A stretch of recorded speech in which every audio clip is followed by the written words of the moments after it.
Assalamualaikum everyone. The purpose of this video is basically हम discuss कर रहे होंगे IA-16 जो कि एक अकाउंटिंग स्टैंडर्ड है for property plant and equipment. मेरा छोटा सा बेसिक इंट्रोडक्शन है। I am a student from ICAP institute of chartered accountants of Pakistan. और नॉर्मली मैं इसीलिए वापस रिकॉर्ड कर रहा हूँ ऐसी चीज़ें वीडियोस वगैरह, ताकि मैं अपने सारे स्टैंडर्ड्स रिवाइज कर सकूँ, क्योंकि हम फर्म्स में जो जितने भी स्टूडेंट्स होते हैं नॉर्मली हमें कभी ना कभी रिवीजन करने की ज़रूरत पड़ जाती है इन चीज़ों को। और मेरा नॉर्मली यही कंसर्न होगा कि यार कि ये एक छोटी सी प्लेलिस्ट डेवलप हो जाए जिसमें हमें गो थ्रू करना पड़े स्पीड से, तो हम वापस जो जितनी भी रेलिवेंट इन्फॉर्मेशन हम गो थ्रू कर लें। एंड सिंस ऑब्वियसली एक्सपेक्ट कर सकता हूँ कि हो सकता है कुछ स्टूडेंट्स भी कभी ना कभी वीडियो से गुजर हो जाए, तो I will be covering up इंशाल्लाह बेसिक क्वेश्चंस भी हम करेंगे, बेसिक टू एडवांस भी कर लेंगे एक आध आई कैप एग्ज़ाम से, आई कैप के एग्ज़ाम के क्वेश्चन से, एंड ACCA के भी सबमिट कर लेंगे। सो क्योंकि टेक्निकलिटीज़ होती हैं उनमें ज़्यादा, इतना मुश्किल होता नहीं है स्टैंडर्ड जितना उनमें कॉम्प्लिकेटेड कर दिया जाता है।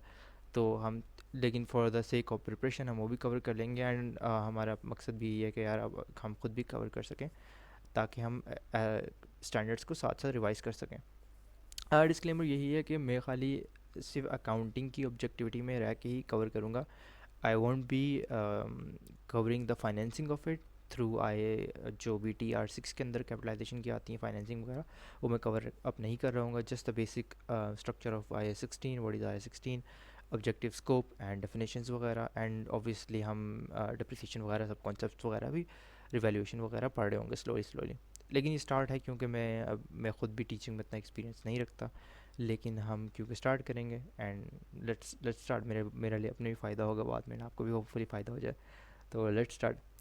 तो बेसिक हम स्टार्ट करेंगे ऑब्जेक्टिविटी से IA-16 की, ठीक है। और अपॉलॉजीज अगर आपको एक्सेल पे अजीब लग रहा है, लेकिन ऑब्वियसली एक्सेल हर अकाउंटेंट का दोस्त होता है, तो फेमिलियरिटी डेवलप करें तो यहीं से कर लेते हैं।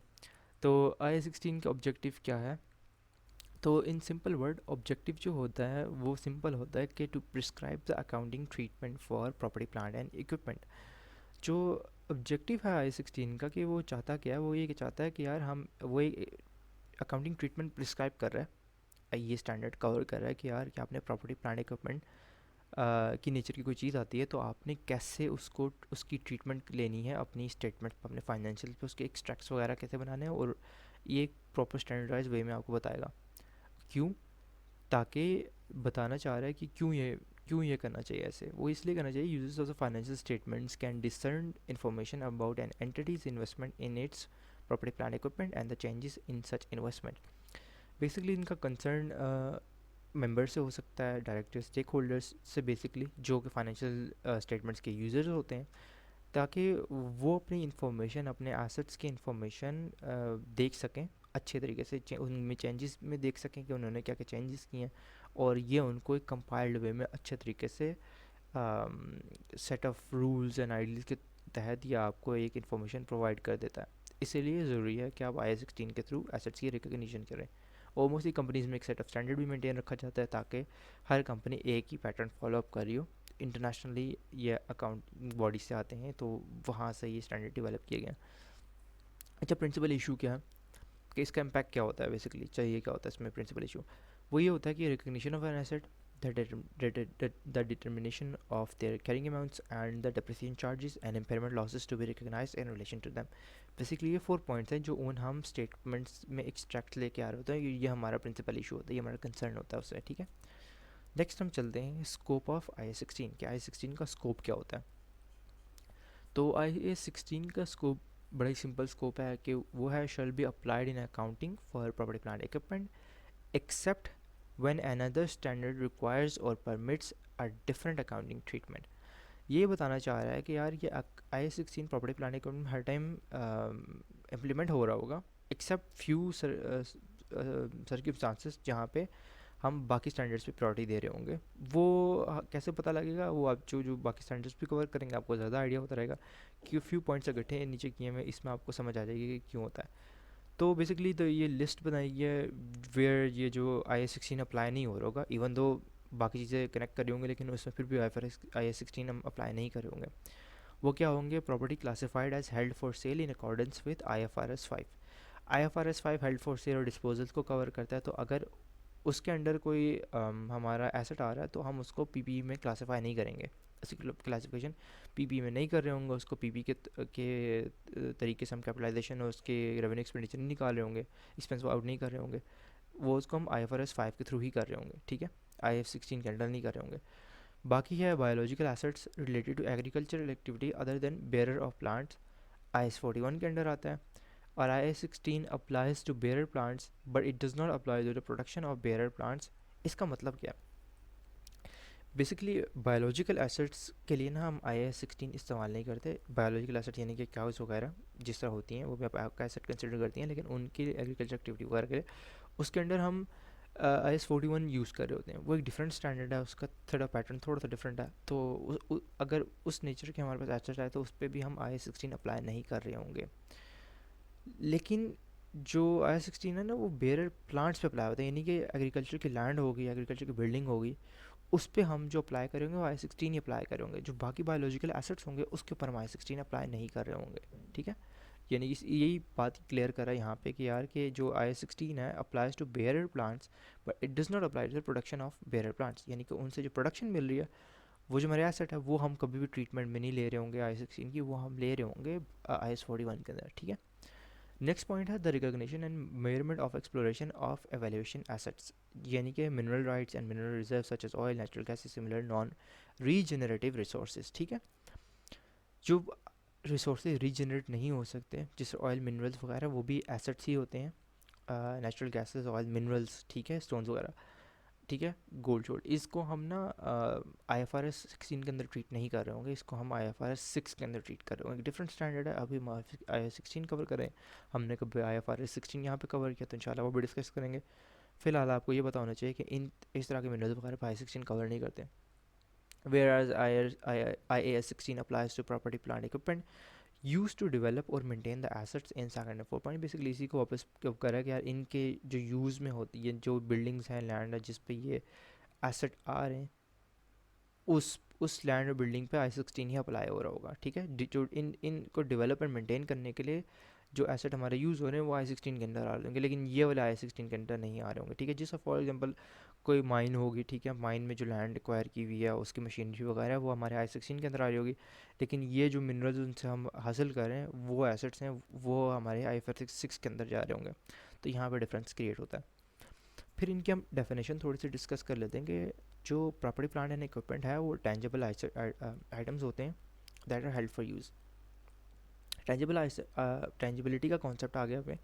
टेंजिबिलिटी बेसिकली इस चीज़ को डिफ़ाइन करती है जिसको हम जिसकी एक फ़िज़िकल एग्जिस्टेंस होती है, हम उनको फिजिकली टच कर सकते हैं, ठीक है, ये टेंजिबल एसेट है। लेट्स सपोज एक लैपटॉप है, ठीक है, एक एयर कंडीशनर है, एक फर्नीचर्स की बात कर लेते हैं, ठीक है। ऐसी चीज़ें हैं ना तो हम इनको फिजिकल एग्जिस्टेंस उनको टच कर सकते हैं, ठीक है, और इसीलिए हम इनको प्रॉपर्टी, प्लांट एंड इक्विपमेंट में कंसिडर करते हैं नॉन करंट एसेट्स। ओके, हमने करंट एसेट्स की कंसिडरेशन नहीं लेनी इसमें, ठीक है।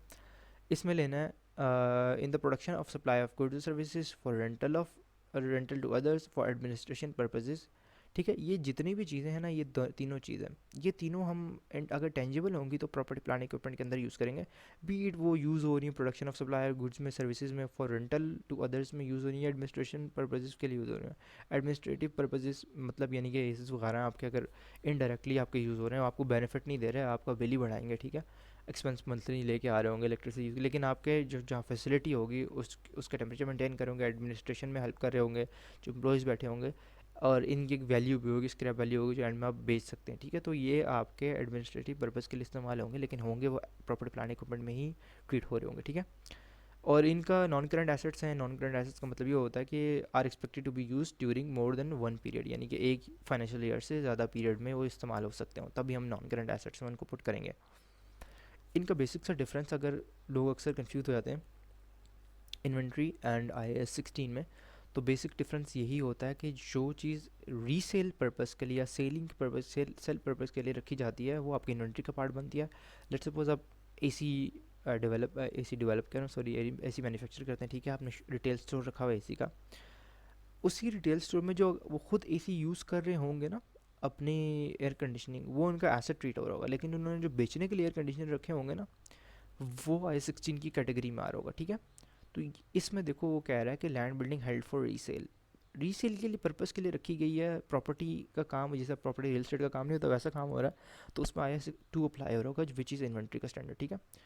लैंड एंड बिल्डिंग जो होगी इसमें आप यूज़ करे होंगे PPE, सॉरी ये इन्वेंट्री लिखा गया, ठीक है, ये इन्वेंट्री, ठीक है। यहाँ पर अगर ऑफिस के लिए देखो यूज़ हो रहा है लैंड और बिल्डिंग, तो वो फिर प्रॉपर्टी प्लांट इक्विपमेंट में फॉल कर रही है, ठीक है। इसी तरह लैंड बिल्डिंग जो है यूज़ हो रहा है प्रोडक्शन के लिए, तो वो हम IA 16 के अंदर ट्रीट कर रहे होंगे, ठीक है।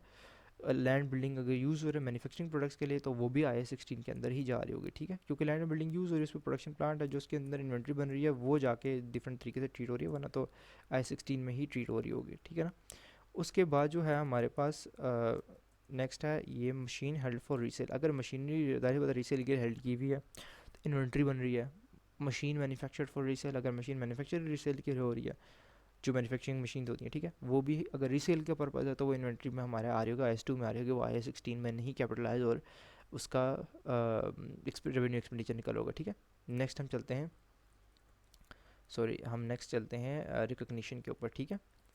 रिकग्निशन के ऊपर जाते हैं तो इसमें हमारे पास जनरल क्राइटेरिया हम बता देते हैं कि रिकग्निशन के जनरल क्राइटेरिया क्या था। बेसिकली आज मैं थोड़ा सा ओवरव्यू दे रहा हूँ, हम शॉर्ट लेक्चर रखना चाह रहे हैं ताकि जो अटेंशन स्पैन हमारा बिल्कुल ख़त्म हो जाता है ना इस लम्हों में जाके, वो थोड़ा सा अब स्पीड से भी बेशक देख लें, तो शॉर्ट वीडियोज़ होंगी, प्लेलिस्ट में होंगी, आपने ये पार्ट कवर करना है तो समझ आ जाएगी, ठीक है। इसमें रिकग्निशन क्राइटेरिया जो है हमारा ये है कि the cost of an item PPE shall be recognized as an asset if and only if it is probable that future economic benefits associated with the item will flow to the entity. The cost of an item can be measured reliably. ये दो point है basically, इनमें bullet डालना भूल गया।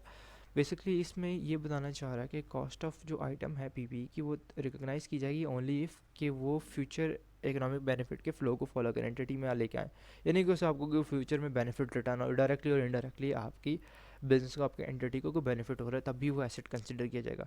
तो cost of an item can be measure reliably, और दूसरा इसका पॉइंट यह है कि उसकी जो कॉस्ट है एसेट की वो रिलायबली मेजर होनी चाहिए, ठीक है, तभी जाके वो आपके एसेट का पार्ट बन रहे होंगे, रिकग्निशन का पार्ट बन रहे होंगे। Spare parts and service equipment general treatment जो होती है वो ज़ाहिर पता IS2 में जाती है, जो वो उसके एक्सट्रैक्ट बनते हैं प्रॉफिट एंड लॉस स्टेटमेंट में जब कंज्यूम होती हैं। जो मेजर स्पेयर पार्ट्स होते हैं उनको रिकॉग्नाइज़ करते हैं, उनकी life span more than 1 year होगी, तो हम उसको IS 16 के अंदर ट्रीट कर रहे होंगे, ठीक है। ये दोनों का डिफरेंस है, ठीक है, यानी कि जो स्पेयर पार्ट्स है, सर्विसिंग है, जैसे मशीनरी है उसकी आप सर्विसिंग करें, छोटे मोटे आप मेंटेनेंस के लिए आप लेट सपोज कोई छोटी सी लाइट चेंज कर लेते हो, उसके अंदर कोई वायर चेंज कर लेते हो मिनी सी, या स्क्रूज वगैरह इस तरह की कुछ चीज़ पार्ट चेंज करते हो, तो वो एक्सपेंस आउट हो जाएंगे आपके, वो एसेट का पार्ट नहीं बन रहे होंगे। लेकिन अगर कोई मेजर स्पेयर पार्ट चेंज होता है मशीन का, लेट सपोज कोई लेट सपोज मैन्युफैक्चरिंग यूनिट का है जो गियर बॉक्स चेंज हो रहा है, ठीक है, तो वो एक बड़ा पार्ट है, वो ज़्यादा प्राइसिंग भी ज़्यादा ले रहा हो, नॉन करंट एसेट होगा, ज़्यादा टाइम के लिए भी यूज़ हो जाएगा, तो वो आप ओवरहॉलिंग में आपके एसेट का ही पार्ट बन जाता है, ठीक है। यूनिट ऑफ मेयर जो है मटेरियलिटी है, ये आपको बेसिकली क्या कह रहा है कि बाय रिकग्निशन ना कोई IS 16 आपको प्रिस्क्राइब नहीं करता यूनिट ऑफ मेयर के इस यूनिट तक की आपकी एसेट होगा, तो बेसिकली इतने प्राइस का होगा तो हम इसको एसेट कंसिडर करेंगे, ठीक है। ऐसा कोई जो है हमारा IS 16 नई रिकग्निशन क्राइटेरिया पुट करता। इसमें हम फिर जो अप्लाई करते हैं वो कहता है कि आप अप्लाई करो मटेरियलिटी कॉन्सेप्ट, ठीक है। जो फर्म्स के स्टूडेंट हैं हमारे इधर, वो तो उनको तो पता होता है कि मटेरियलिटी कॉन्सेप्ट क्या चीज़ है, लेकिन बहुत ज़्यादा स्टूडेंट्स को नहीं भी पता, तो मटेरियलिटी कॉन्सेप्ट आपने पढ़ा भी होगा। लेकिन मटेरियलिटी बेसिकली लेट्स सपोज ऐसे एक्सप्लेन करूँगा मैं कि एक दो चीज़ें हमारे फाइनेंसेस में आती हैं, दैट इज़ मटेरियलिटी एंड इमटेरियलिटी, ठीक है। बेसिकली अगर हमारी कोई भी चीज़ जो है, अगर हमारे फाइनेंशियल का सिग्निफिकेंट पार्ट बन रही है ना, सिग्निफिकेंट अमाउंट बन रही है जो कि हमारे उसको हम नहीं रखेंगे तो आपकी फाइनेंशियल्स पे इम्पैक्ट पड़ेगा, आपकी जो true and fair and accurate judgement पे फ़र्क पड़ेगा, तो हम उसको इमटेरियल कह देते हैं, यानी मटेरियल कह देते हैं, ठीक है। कि यानी कि मटेरियल इसको हमने निकाल दिया यहाँ से, तो इस फाइनेंशियल पे इम्पैक्ट पड़ेगा, इसकी एक्यूरेसी पे इम्पैक्ट पड़ेगा। कुछ चीज़ें ऐसी होती हैं जिनको हम ना भी अप्लाई कर ना भी रखें तो वो इम्पैक्ट नहीं पड़ा होता। लेट सपोज मैं इसकी एग्जांपल एक सिंपल ही देता हूँ। देखें अब जो एल्कलाइन बैटरीज होती हैं ना, छोटी सी जो सेल होते हैं, ठीक है, AAA बैटरीज या AA बैटरीज होती हैं, वो भी अगर प्राइस में देखा जाए अगर तो थाउजेंड्स में होते हैं, ठीक है, 1000 2000 रुपीज़ के मिल जाते हैं। तो अगर सिंपल ये बेनिफिट उनसे रखा एक्सपेक्ट किया जाए कि यार वो तो रिकग्निशन क्राइटेरिया देखा जाए तो वो तो बेनिफिट भी दे रहे होते हैं एंटिटी को, ठीक है, इनडायरेक्टली, जैसे एसी दे रहा है, ठीक है, वो लॉन्ग टर्म पे होते हैं, मोर देन 1 ईयर उनका लाइफ स्पैन भी होता है। लेकिन वो इतनी छोटी अमाउंट में होता है ना कि अगर उनको हम ना भी रखें ना, लाइक बिलियंस की अगर आपका रेवेन्यू आ रहा है या एक्सपेंस मिलियंस में आ रहे हैं, तो उसमें से अगर 1,000 रुपये निकाल भी देंगे तो वो इतनी इमेटेरियल अमाउंट है कि उसको आप ना भी रखोगे तो आपके फाइनेंशियल पे कोई इम्पैक्ट नहीं आएगा, ठीक है। इतनी छोटी छोटी चीज़ों को आपको एसेट में कैपिटलाइज करने का कोई फ़ायदा नहीं होता, ठीक है। तो ये बेसिकली ये पॉइंट यही एक्सप्लेन कर रहा है कि अगर इस तरह की छोटी छोटी चीज़ें उसको आपको अगर इंडिविजुअल हैं तो आपको अपने उनको एसेट का पार्ट बनाने की ज़रूरत नहीं होती है। आप पेटी कैशेस से एक्सपेंस आउट करवा दें, ठीक है, अपने प्लांट एंड लेट सपोज कोई आपने मेंटेनेंस का रखा हुआ है या फिर कोई और एक्सपेंस का मिसलिनियस, ठीक है। जो दूसरा बेसिकली मटेरियलिटी का कॉन्सेप्ट ऐसे अप्लाई होता है, लेकिन ना इसमें एक ये भी कॉन्सेप्ट हमें कहता है कि apply materiality concept on aggregate basis, ठीक है। एग्रीगेट बेसिस का क्या मतलब है कि लेट सपोज ऑफिस वगैरह में ना आपके पास होते हैं जिस तरह नीचे एग्जांपल भी लिखे, staplers, furniture items and let suppose printers वगैरह भी आ गए, ठीक है। प्रिंटर्स हो जाते हैं आपके, आपकी ऐसी ऐसी चीज़ें आती हैं जो अगर इंडिविजुअली आप रखेंगे ना तो एक सिग्निफिकेंट अमाउंट नहीं बना रही होंगे। वो 20,000 का प्रिंटर आया था जो कंपनी मल्टी मिलियंस या बिलियंस में ऑपरेट कर रही है, उसके लिए 20,000 का चीज़ है, ठीक है। तो उसको वो नॉर्मली एक्सपेंस आउट कर सकते हैं। लेकिन अगर वो ऑब्वियसली देखो जिस तरह बड़े ऑफिस होते हैं, कंपनीज होती हैं, वो क्या करती हैं, उनके पास प्रिंटर होंगे तो प्रिंटर एक प्रिंटर नहीं होगा, ढेर सारे प्रिंटर्स होंगे, ठीक है। तो जब सबको एग्रीगेट करेंगे, सबको टोटल करेंगे तो अमाउंट एक सिग्निफिकेंट अमाउंट बन रही होगी, जिसको अगर हम अपने फाइनेंशियल में मेंशन नहीं करेंगे एसेट में तो वो एक ऑब्वियसली उसकी एक्यूरेसी पे इफेक्ट लेके आ रहा होगा, ठीक है। जब ऐसी चीज़ आ रही होगी तो वहाँ पे फिर हम एग्रीगेशन का कॉन्सेप्ट, मटेरियलिटी का कॉन्सेप्ट लेके आते हैं कि यार अगर सिग्निफिकेंट अमाउंट बना देते हैं उनका ग्रुपिंग करके, एग्रीगेट करके, तो हम फिर उसको एक IAS 16 के अंदर कैपिटलाइज ही कर रहे होंगे, ठीक है। तो बेसिकली पॉइंट एक्सप्लेन कर, लेट सपोज 20,000 का प्रिंटर या 25,000 का प्रिंटर, 30,000 का प्रिंटर आया था जो एक बिलियंस के ऑपरेट करिए, उसके लिए एक प्रिंटर होगा, कोई इफेक्ट नहीं ला रहा होगा। लेकिन मल्टीपल प्रिंटर्स आ गए ना तो वो फिर ऑब्वियसली लेट सपोज की अमाउंट बन जाती है उनके अराउंड, कोई 5 लाख की अमाउंट बन जाती है, 6 लाख की अमाउंट बन जाती है, 1 मिलियन की अमाउंट बन जाती है, मल्टीपल ब्रांचेस में ऑपरेट हो रहा है, तो वो एक सिग्निफिकेंट अमाउंट बना रही है। फिर उसको हम कैपिटलाइज कर रहे होंगे, उसकी यूजफुल लाइफ मेंटेन रख रहे होंगे, एक एसेट स्केड्यूल बन रहा होगा अंडर IAS 16, प्रॉपर ट्रीटमेंट हो रही होगी। फर्नीचर पे भी सेम सिमिलर मेथोडोलॉजी है, आपके पास FFS आ गए, यानी कि आपके पास चेयर्स वगैरह भी पड़ी हुई हैं, एक चेयर है तो कोई एक सिग्निफिकेंट अमाउंट नहीं बना रही, मल्टीपल चेयर्स हैं तो ऑब्वियसली एक सिग्निफिकेंट अमाउंट बना रही होगी, ठीक है। तो उस पर वैसे ही नॉर्मली डिप्रिसिएशन की अमाउंट, यूजफुल लाइफ वगैरह सब कुछ चार्ज हो रहा होगा, एसेट स्केड्यूल बन रहा होगा। तो ये एग्रीगेशन का कॉन्सेप्ट बन जाता है मटेरियलिटी के ऊपर। I hope this video was helpful. इंशाल्लाह हम फॉलोइंग डे में प्रॉपर रिकग्निशन क्राइटेरिया पे और डिस्कशन कर रहे होंगे, जिसमें हम सेफ्टी के इक्विपमेंट्स पे लेके आ रहे होंगे, डिटेल में एक्सप्लेन कर रहे होंगे थोड़ी बहुत चीज़ें, ताकि हमारे पास नॉलेज वापस रिवाइज कर सकें। Thank you so much and इंशाल्लाह